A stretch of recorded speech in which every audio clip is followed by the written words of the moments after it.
Let's make a cheesecake out of this book, and it's called Sweetheart Cheesecake, except I am going to have some substitutions because of the ingredients that I have.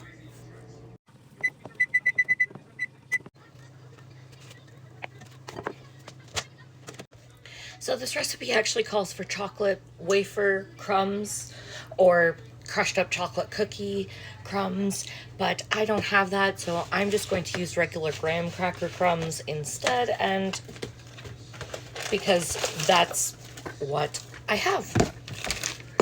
And that is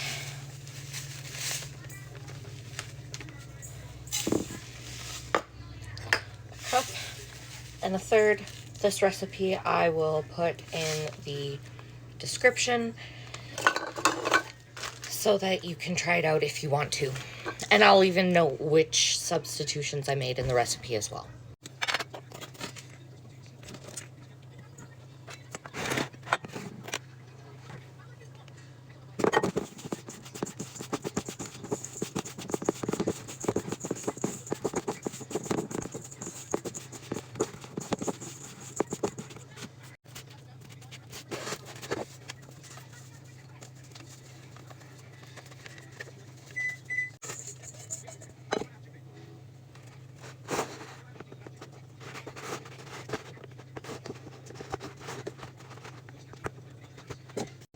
Baking hack number, I don't know, 3 or 4, let me know in the comments so that I know.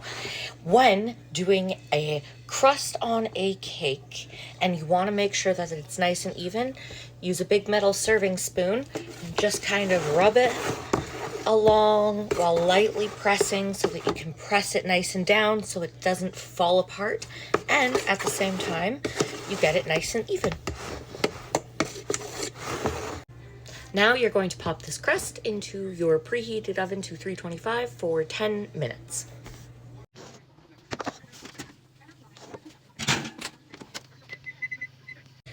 So now we're on to the filling, and first things first is we are going to separate 4 eggs. And there's 2 ways that you can do this that I know of. One with the shells, and you just pass the egg yolk from shell to shell, like that. Now these are the 2 ways that I know the best, but apparently there's all sorts of hacks with like plastic water bottles that you can use and stuff like that. But these are the ways that I know. So that's the first way, and this is the second way with your hands, where you just jiggle the egg whites through your fingers. Now, if you don't mind the sliminess, this is the way that I like to do it because I find it the fastest. And yeah, that's how you do that.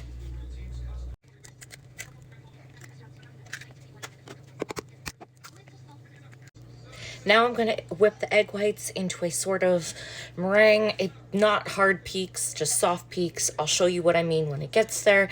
And I'm going to set that aside so that I can fold it into the rest of the filling mixture a little bit later.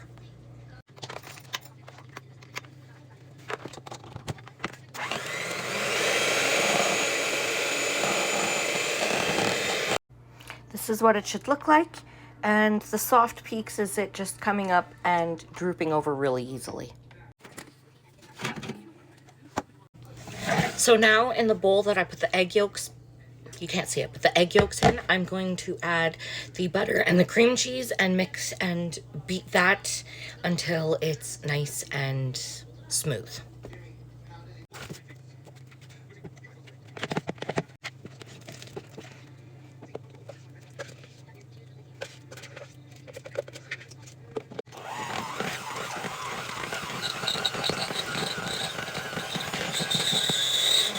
Don't forget to scrape down the bowl as you need so that everything gets mixed in evenly and properly. So I'm actually going to switch out my beater from these ones to a whisk attachment so that I can make sure that I actually get it nice and smooth. Once you have that smooth, silky texture that you're looking for, you're going to add the rest of the cheesecake filling ingredients minus the egg whites, because once that's all mixed together, you're going to gently fold in the egg whites afterwards.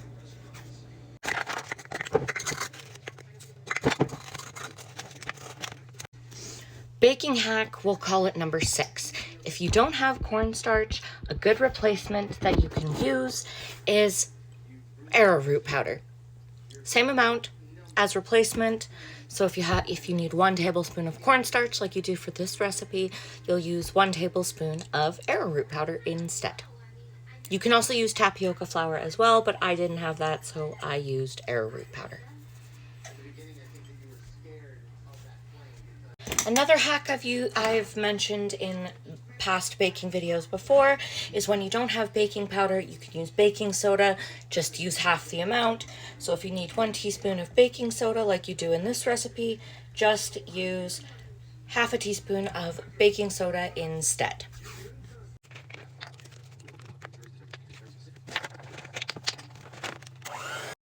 So before I fold in my egg whites into my filling, I'm going to pop my crust into the freezer while I fold in the egg whites so that it cools off nicely, so that, you know, nothing seeps or anything and it sits nice.